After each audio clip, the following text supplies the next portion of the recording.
జై శ్రీరామ్ అండి. అందరికీ నమస్కారం. అందరూ ఎలా ఉన్నారు? మీరందరూ బాగుండాలని సదా భగవంతుడిని నేను ప్రార్థిస్తాను. ఈరోజు నేను చెప్పబోయేది శివానంద లహరిలో 3వ శ్లోకం. శివానంద లహరి 3వ శ్లోకం చెప్పాలి అంటే దాని తలక మీనింగ్ని చెప్పాలి అని నాకు అనిపించింది. అందుకని చెప్పి ఈరోజు చిన్న లాంగ్ వీడియో చేస్తున్నాను. ఒకసారి 3వ శ్లోకాన్ని మనం చూద్దాం. ఓం నమ శివాయ. త్రైవేద్యం హృద్యం త్రిపురమాద్యం త్రినయనం జటాభారోధారం చలదుర్గహరం మృగధరం మహాదేవం దేవం మయి సదయభావం పశుపతిం చిదాలంబం శాంభం శివమతి విడంబం హృది భజేహిం. చూడండి, త్రైవేద్యం హృద్యం. ఇక్కడ మనం చూసేటట్టయితే కనుక ఈశ్వరుడు కోసం చెప్తున్నారు శంకరాచార్యుల వారు. ఏమని? 3 వేదాలను చదివి నా మనస్సుకి ఆనందం కలిగించువాడా, అంటే తెలుసుకున్నవాడా అని కూడా ఇక్కడ మనం చెప్పొచ్చు. దీనికి త్రిపురహరమాద్యం త్రినయనం. త్రినయనం అంటే 3 కన్నులు కలిగిన వాడా అని అర్థం. 3 కన్నులు కలిగిన వారు ఈశ్వరుడు. అమ్మవారికి కూడా 3 కన్నులు ఉంటాయి. కానీ అమ్మవారి 3వ నేత్రంలోని ఎప్పుడూ కూడా తన భక్తజనం మీదకి కరుణను వర్షిస్తూ ఉంటుంది ఆవిడ. కానీ ఈశ్వరుడు 3వ కన్ను తెరిస్తే ప్రళయం సంభవిస్తుంది. అలా 3 కన్నులు కలిగిన వాడా. త్రిపురహరమాద్యం అంటే మీకు ఈ కథ తెలుసు. త్రిపురాలను సంహారం చేసినవాడు ఎవరు అంటే ఈశ్వరుడు. త్రిపురాసుర సంహారం చేసినవాడు ఆయన ఎలా సంహారం చేశాడు అంటే, ఏముందండి, రాక్షసులందరికీ పుట్టే వింత కోరికే, ఎప్పుడు మేము చావకూడదు, బ్రతికే ఉండాలి అని 3 రాక్షసులు బ్రహ్మదేవుడి కోసమని తపస్సు చేస్తూ ఉన్నారు. తపస్సు చేస్తూ ఉండేటప్పుడు కొంతకాలం తపస్సు చేసిన తర్వాత బ్రహ్మదేవుడు ప్రత్యక్షమయ్యాడు. రాక్షసులకు ఉండే వింత కోరిక వాళ్ళు చావకూడదని. ఏమిటి నీ వరం అంటే, నేను చావకూడదు, అలా చావకుండా ఉండడానికి కుదరదు, ఇంకేదైనా అడుగు. సరే అయితే మేము 3 ఎప్పుడూ ఒకే తాటి మీదకి ఎప్పుడైతే వస్తామో, అంటే ఒకే సరళ రేఖ మీదకి ఎప్పుడైతే వస్తామో అప్పుడు మమ్మల్ని చంపొచ్చు అని చెప్పి వరం తీసుకుంటారనమాట.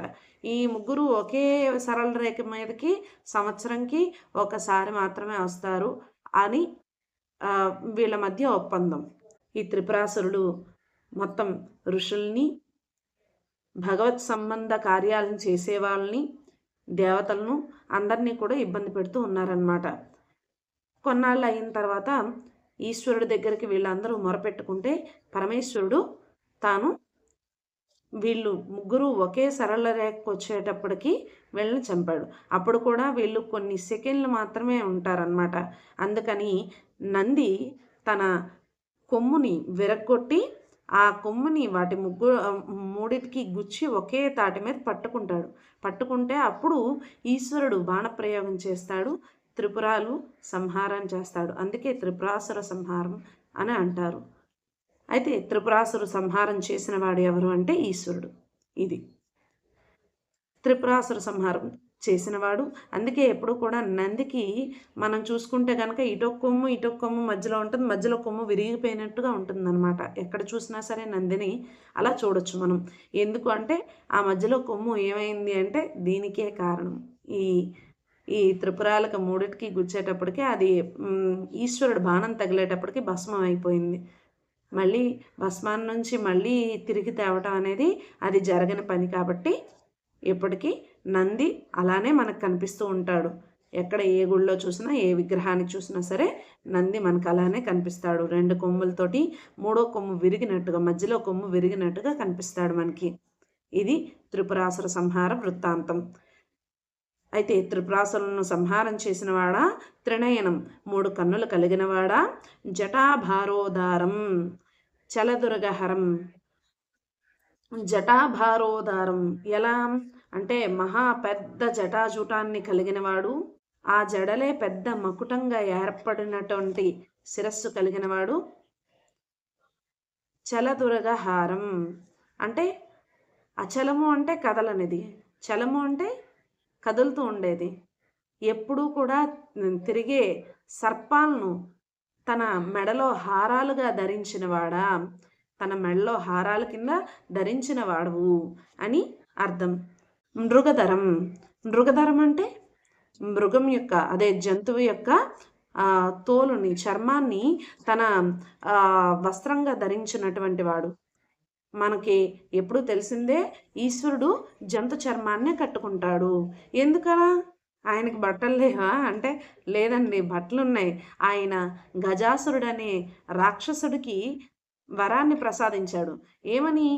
నేను ఎప్పుడూ కూడా నీ సేవే చేసుకోవాలని చెప్పి గజాసురుడు శివుడినేమో తన బొజ్జలో దాచుకుంటే దాన్ని తీసుకొచ్చిన సమయంలో, స్వామి నేను ఎప్పుడు నీతోనే ఉండాలనుకుంటున్నాను, ఇది నేను చేసిన తప్ప అంటే, లేదు నువ్వు ఎప్పుడు నాతోనే ఉంటావు.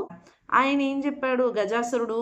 ఎప్పుడూ కూడా నా చర్మం, నా దేహం అనేది కంపు కొట్టకూడదు, దుర్వాసన రాకూడదు. కొత్తగా అంటే అప్పుడే చర్మాన్ని విసర్జించిన ఏనుగు చర్మం ఎలా ఉంటుందో అట్లా ఉండాలి, రక్తం ఓడుతూ కూడా ఉండాలి. అట్లాంటి చర్మాన్ని నువ్వు ధరించాలి అంటే సరే తప్పకుండా అని చెప్పి ఆయన ఎప్పుడూ కూడా అట్లాంటి చర్మాన్ని ధరిస్తూ ఉంటాడనమాట. ఎలాంటిది? రక్తం ఓడుతున్న గజాసుర చర్మాన్ని ధరించి ఉంటాడు ఆయన. మృగధరం, మహాదేవం దేవం. ఏంటి? మహాదేవుడు. ఏంటి ఇక్కడ మహాదేవుడు అంటే? దేవతలకే దేవతలకే దేవతలకే దేవుళ్ళకే దేవుడు అనమాట. మహాదేవం దేవం మయి సదయ భావం పశుపతిం. నా యందు ఎలాంటి మనస్సు నీది? నా యందు దయ అనే భావాన్ని వర్షించే మనస్సు నీది. అట్లాంటి కరుణ అనే చూపును కలిగినవాడా అని ఇక్కడ అర్థం.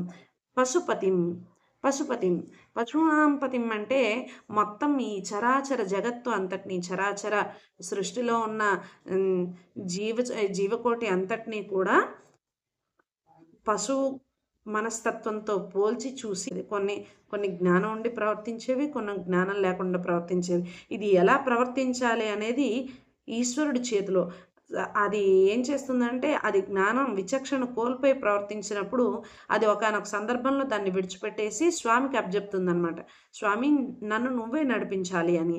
అందుకని చెప్పి దాన్ని పరిగణలోకి తీసుకొని మొత్తం చరాచర జగత్ అంతటినీ కూడా పశువుతో పోల్చి పశూనాంపతిం, పశువులను కూడా అంటే మా యొక్క పశు స్వభావాన్ని కూడా శాసించువాడా అని అర్థం. పశుపతిం, చిదాలంబం, ఎప్పుడు చిద్విలాసంలో ఆయన ఎప్పుడూ కూడా చిదాలంబం శాంభం శివమతి విడంబం హృది భజేహిం. చిదాలంబం ఎప్పుడూ కూడా చిద్విలాసరూపుడై తనలో తాను రమిస్తూ ఉంటాడు. ఆయనే జ్ఞానమూర్తి, ఆయనే దక్షిణామూర్తి, ఆయనే చిదంబరంలో నటరాజస్వామి. అలా ఎప్పుడూ కూడా ఆయనలో ఆయనే రమిస్తూ ఎప్పుడూ కూడా మంగళస్వరూపుడై ఉన్న ఆయన, గౌరీతో కలిపి కూడుకున్న ఆయన, ఈ జగత్తును నడిపించువాడైన ఆయన నన్ను ఎల్లవేళలా రక్షించుగాక అని చెప్పి ఈ శ్లోకానికి అర్థం ఇదండి. ఇందులో చూడండి, మొత్తానికి త్రిపురాసుర సంహారం వచ్చింది, గజాసురుడి యొక్క సంహారం ఎలా జరిగిందో వచ్చిందో. మొత్తానికి మనకి ఈశ్వరుడు కోసం తెలుసుకోవాలే కానీ, ఆయన వర్ణన కోసం తెలుసుకోవాలే కానీ అబ్బో చాలా ఉందండి, చాలా. ఆయన్ని వర్ణించడానికి ఎన్ని పుస్తకాలో చాలలేదు. నేను ఒక 10 నిమిషాల వీడియోలా అయితే ఇందులో చెప్పలేకపోతున్నాను, కానీ మొత్తానికి మీకు నా వంతుగా నేను చెప్పే ప్రయత్నం చేస్తాను. ఇది ఈరోజు శ్లోకం. మళ్ళీ నేను మంచి కంటెంట్తో మీ ముందుకు వస్తాను. ఈ వీడియో మీకు నచ్చిందని అనుకుంటున్నాను. నచ్చితే కనుక ఇంకెందుకు లేట్ అండి, మన ఫ్యామిలీ అయ్యి ఉంటే కనుక ఓకే లైక్ చేసేయండి. లేదు ఇంతవరకు ఈ ఫ్యామిలీలో చేరలేదు అని అనుకుంటే కనుక కొత్త వాళ్ళైతే కనుక సబ్స్క్రైబ్ చేయండి. సబ్స్క్రైబ్ చేసుకోవడం మర్చిపోవద్దు. ఎందుకంటే నేను పెట్టే వీడియోస్ మీ వరకు చేరాలంటే ఖచ్చితంగా సబ్స్క్రైబ్ చేసుకోవాలి. చేసుకుంటే కనుక నా వీడియో పెట్టగానే మీ వరకు వస్తుంది. లైక్ చేసి షేర్ చేసి సబ్స్క్రైబ్ చేయండి. జై శ్రీరామ్, జై హింద్.